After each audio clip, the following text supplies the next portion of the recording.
المناوشات ما وقفتش. ايه اللي حصل بقى؟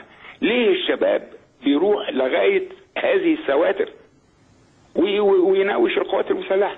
انت عندك الميدان التحرير، ليه تمشي برجليك؟ انت بتقول القوات دي قاسيه وعنيفه، واحنا لا نقر العنف لا ضد الشباب ولا ضد حد ولا نقبله، لكن لماذا تذهب برجليك لمناطق العنف لكي تتحمل هذه المسائل؟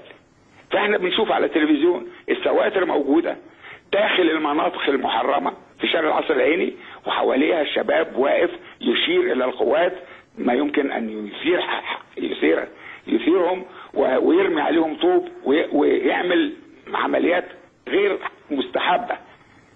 انا السؤال اللي بساله واللي بناشد الشباب، ليه تروحوا هناك؟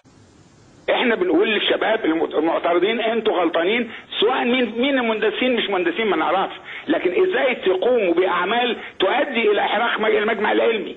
ده غلط، لازم نقول لهم ده غلط، وانتم مستمرين فيه لغايه النهارده.